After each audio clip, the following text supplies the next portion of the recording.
La matriz público-privada, esa articulación que se ha logrado en Rafaela entre el sector público y los sectores científicos, tecnológicos y las organizaciones gremiales del trabajo y de las empresas, han dado un modelo de Rafaela que se ha estudiado en todos lados. ¿Cómo se hace para crecer juntos? Como para pensar la ciudad del mañana, la ciudad del futuro.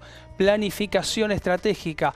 De eso Rafaela puede contar y mucho en las últimas décadas. Se ha planificado cómo crecer, cómo es la ciudad en la que queremos vivir en los próximos años.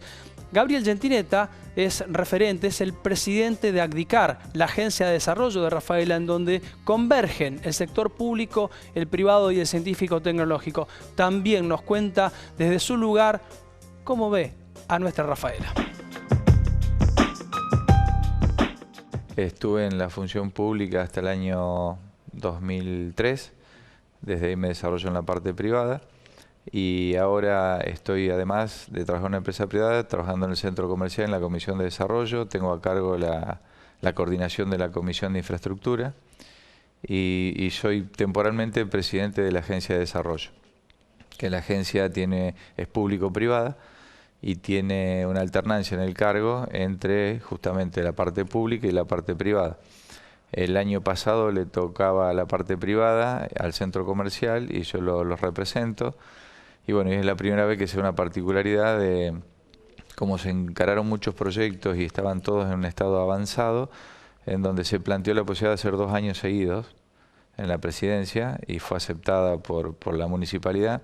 Así que el centro comercial tiene como su segundo año de presidencia en la Agencia de Desarrollo. Lo que hoy todos los argentinos estamos pidiendo a nivel nacional es justamente que haya una planificación del país a 15, 20 años, como lo tienen todos los países serios y desarrollados.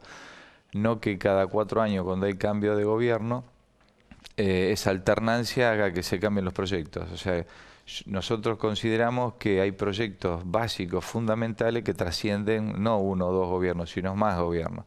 Entonces, a nivel nacional estamos todos pidiendo lo mismo. Tiene que haber un acuerdo. El próximo presidente que asuma va a tener que tener un acuerdo, un marco importante y decir qué va a hacer con el país. Y para mí lo que hay que plantear es eso, a 10 o 15 años. Nosotros, tanto en la gestión municipal como ahora en el centro comercial, estamos siempre planteando una proyección a 15 años, 10 años de la ciudad. En ese momento, respondiendo a tu pregunta, teníamos un problema tremendo de residuos. Había incendios permanentes en el basural viejo, contaminación ambiental, ya sea aérea, tierra y agua, porque estaban las napas contaminadas, accidentes permanentes, gente viviendo y en el basural, o sea, vivían en el basural viejo y comían y se alimentaban del basural. En esa planificación general que hacíamos de la ciudad, en ese momento estábamos trabajando en el PER, el Plan Estratégico para Rafaela, y había distintos puntos de trabajo. Uno era justamente el ambiental, en donde todas las fuerzas vivas de la ciudad participaban, todas las instituciones intermedias, y es parte de lo que te decía con lo que creo del país. O sea, entre todos se resolvieron qué se iba a hacer con educación, qué se iban a hacer con las escuelas, qué íbamos a hacer con los desagües, qué íbamos a hacer con la falta de cloaca que no teníamos, que es parte ambiental. Y también se planteó qué podíamos estar haciendo para resolver este problema del basural a cielo abierto. Y bueno, fue un trabajo muy intenso porque primero antes de tomar decisiones hay que tomar datos. Entonces estuvimos como 1 año midiendo cuáles eran los desperdicios de los vecinos, de qué estaba compuesto, cuántos kilos por habitante se tiraban por día, qué días tenía más frecuencia. Yo me acuerdo ahora que el promedio del país era 900 gramos, 1 kilo por habitante por día, y nosotros en ese momento estábamos en 1,2 kg. Después, bueno, haciendo más estudios se da cuenta que justamente cuando una ciudad es más productiva, más próspera, por ahí genera más residuos. Después que se hizo de ese 1,2 kg por día, se analizó cuánto era orgánico, cuánto era vidrio, cuánto era lata, y en función a eso se hizo una proyección de crecimiento de la ciudad, cuántos habitantes había, cuánto iba a haber dentro de 20 años, cuánto se podía reducir. Obviamente el orgánico tiene una densidad, el vidrio otro, el plástico otro, se calculó la densidad, entonces con el peso y la densidad sabíamos el volumen. El volumen era cuántos camiones necesitábamos por día y cuánto íbamos a necesitar, qué espacio se iba a necesitar en un ambiente que albergue estos desechos por 30 años. Y elegimos el mejor terreno dentro de lo que nosotros veíamos y que hoy seguimos diciendo que era el mejor lugar, con una comisión mixta en una compra directa. O sea, el propietario del terreno lo fuimos a hablar y le compramos el terreno como si fuera un privado. El terreno, dijimos, cumplía con todo lo que yo te conté antes y decíamos, de acá a 10, 12, 15 años, cuando se haga el desvío de la ruta, el desvío tiene que pasar cerca del terreno, porque los camiones de la recolección tienen que tener una salida rápida y estar vinculados. Si hoy recorres la variante que se está construyendo, pasa al lado del relleno sanitario, al lado. Entonces hoy los camiones municipales pueden ir hasta el desvío de lo que es la Ruta 70, que ya fue planificada en su momento. Del desvío de la Ruta 70 llegan a la variante y llegan al relleno sanitario. Ahora, en ese mismo contexto, nosotros estamos diciendo del centro comercial que ahora tenemos que vincular con esa variante todo el área industrial, que hay que volver a planificar mayor cantidad de terrenos industriales, porque nos estamos quedando sin terrenos industriales. Si nosotros no hubiéramos planificado en esa época y no se hubiera hecho el proyecto de un gasoducto para la ciudad, cuando salió en la nación la posibilidad de hacer gasoductos, hubiéramos quedado afuera, como muchas ciudades quedaron porque de un día para el otro apareció dinero, financiamiento para hacer un gasoducto y pasando por la ruta conectaban a las ciudades que tenían un proyecto hecho. Yo siempre digo, en los momentos de crisis, como ahora, donde hay poco trabajo, donde está complicado, donde los funcionarios están con más tiempo, son los momentos donde más hay que planificar. O sea, hoy hay que estar teniendo proyectos para dentro de 10 años.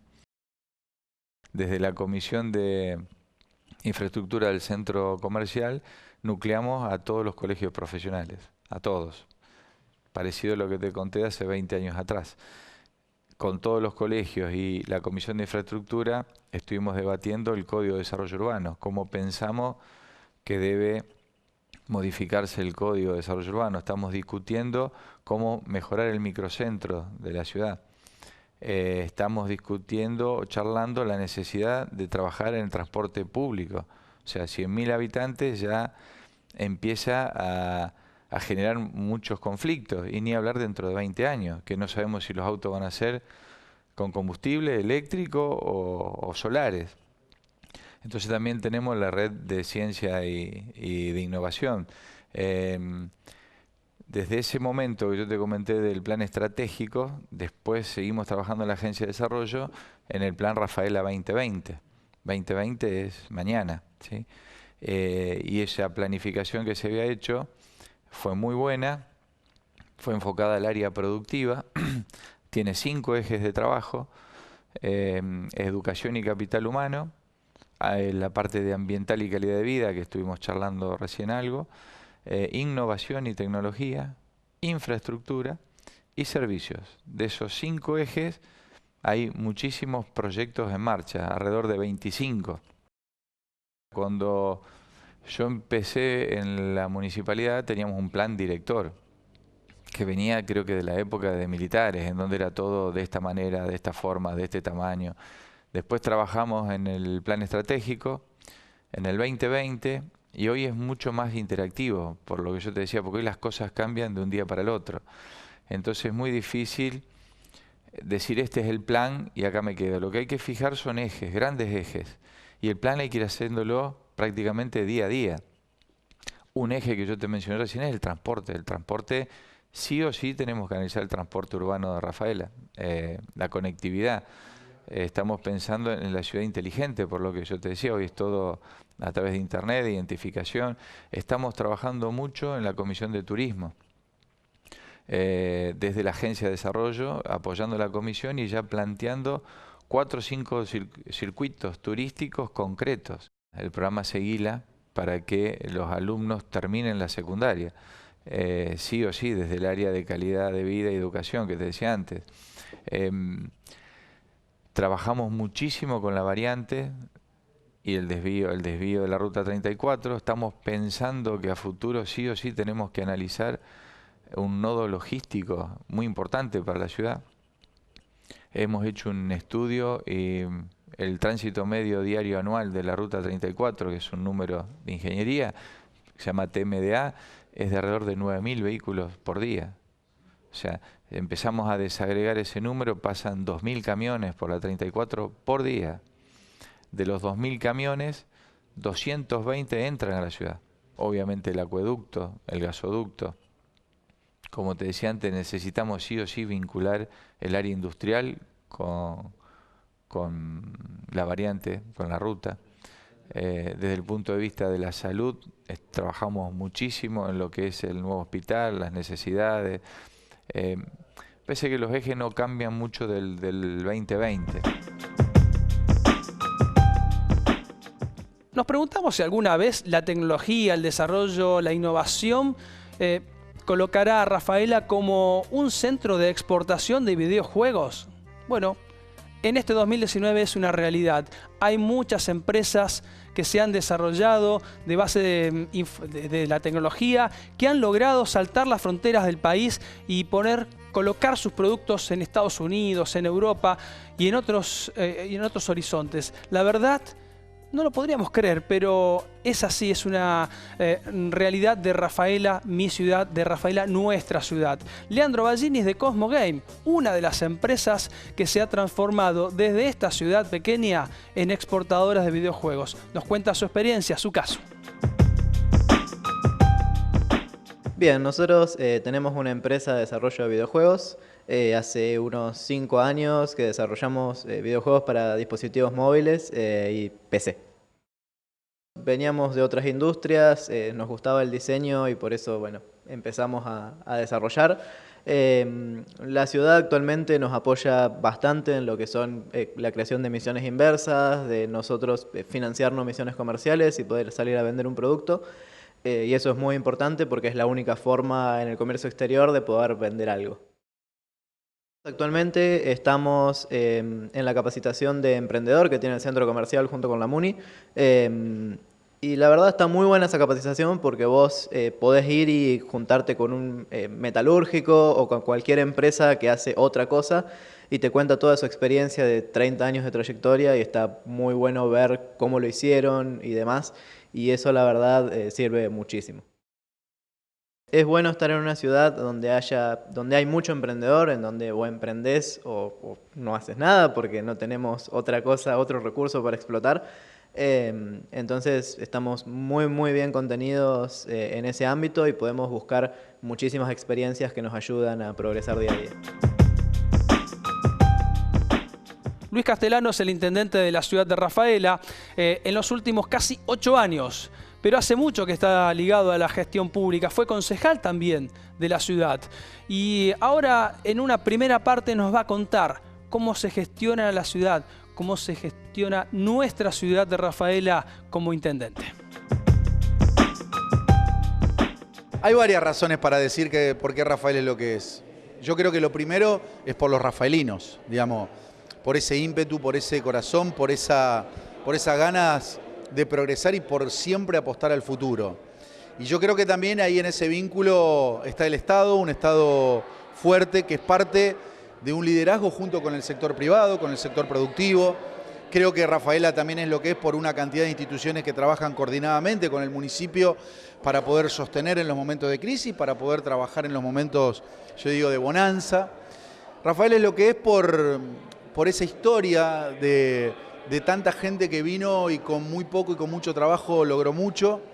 Rafaela es lo que es porque la característica y el ADN de su gente tiene eso del trabajo como lo más importante y como la manera de poder escalar socialmente. Y yo creo que Rafaela es lo que es también porque hay un proceso de diálogo y de vínculo que en otros lugares del país no se da. Y por eso también a uno se le infla el pecho de orgullo cuando se estudia el modelo Rafaela a nivel nacional, a nivel internacional y las cosas que acá suceden y que parecen muy normales en esos vínculos institucionales, en esas cosas coordinadas que hacemos con el sector privado, aparecen como una cosa normal y no lo son. No lo son para la generalidad de lo que pasa en el país. Y eso tiene una potencia tremenda.